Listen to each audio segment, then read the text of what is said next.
ଯିଏ କୁହନ୍ତି ମୁଁ ତୁମକୁ କେବେ ବି କନ୍ଦେଇବାକୁ ଦେବିନି, ସବୁବେଳେ ସେହି ଲୋକ ହିଁ ଅଧିକା କନ୍ଦାଇଥାନ୍ତି। ଲୋକ ଆସନ୍ତି, ପସନ୍ଦ କରନ୍ତି, ମନକୁ ଦୁଃଖ ବି ଦିଅନ୍ତି, କନ୍ଦାନ୍ତି, ବର୍ବାଦ କରିଦିଅନ୍ତି ଆଉ ଚାଲିଯାଆନ୍ତି। ଜୀବନରେ ଦୁଇ ପ୍ରକାର ସବୁଠାରୁ ଅଧିକ କନ୍ଦାଇଥାନ୍ତି, ଜଣେ ନିଜର ଆଉ ଜଣେ ସବୁଠାରୁ ଅଧିକ ନିଜର।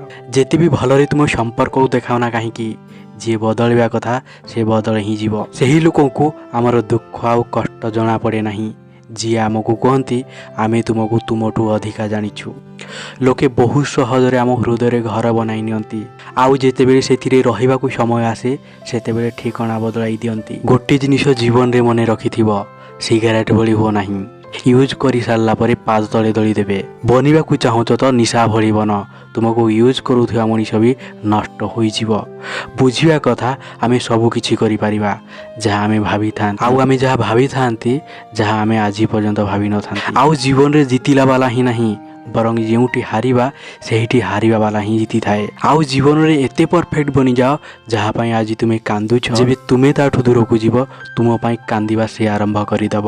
ଆଉ ଏହି ଜୀବନର ରେସ୍ରେ ଯିଏ ତୁମକୁ ଦୌଡ଼ିକି ହରାଇ ପାରିବ, ଯିଏ ତୁମକୁ ଦୌଡ଼ିକି ହରାଇ ପାରିବ ନାହିଁ, ସେ ତୁମକୁ ଡରାଇକି ହରାଇଥାଏ। ଆଉ ଭୁଲ ହେଲା ପରେ ସାଥ ଛାଡ଼ିବା ବାଲା ଜୀବନରେ ବହୁତ ଜଣ ମିଳିଯିବେ, କିନ୍ତୁ ଭୁଲ କଲା ପରେ ବୁଝାଇକି ସାଙ୍ଗରେ ରହିବା ବାଲା ବହୁତ କମ୍ ଲୋକ ମିଳିଥାନ୍ତି। ଆଉ ଜୀବନରେ ମନେ ରଖିଥିବ କି ଯେମିତି ବି ରୁହ, ଯେଉଁଠି ବି ରୁହ, ଯେମିତି ତୁମେ ଆଉ ସେହି ସବୁ କର ଯାହା ତୁମେ ଭାବୁଛ।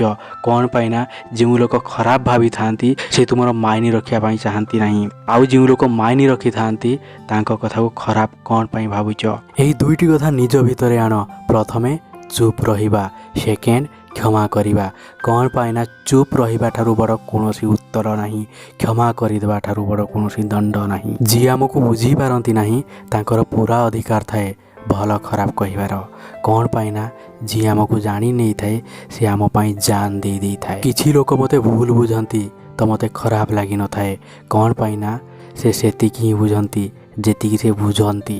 ଧନର ଭୋକ ଏମିତି ଲାଗିଥାଏ ତ ରୋଜଗାର କରିବାରେ ଲାଗନ୍ତି, ଧନ ମିଳେ ତ ହାତରୁ ସମ୍ପର୍କ ଚାଲିଯାଏ, ଛୁଆଙ୍କ ସହ ରହିବାର ମୌକା ମିଳେ ନାହିଁ, ଆଉ ଯେବେ ମୌକା ମିଳେ ତ ସେତେବେଳେ ଛୁଆମାନେ ନିଜ ପାଖରେ ନଥାନ୍ତି, ଛୁଆମାନେ କମେଇବାରେ ଲାଗନ୍ତି। ଆଉ ଜୀବନ ରାସ୍ତାରେ ଯେବେ ଅନ୍ୟକୁ ବୁଝେଇବାର ମୁସ୍କିଲ ହୋଇଯାଏ, ଟିକେ ରହିକି ନିଜକୁ ବୁଝିବାକୁ ଟ୍ରାଏ କର, ଟିକେ ରହିକି ନିଜକୁ ବୁଝିବାକୁ ସମୟ ବାହାର କର, ସବୁ ବୁଝିପାରିବ।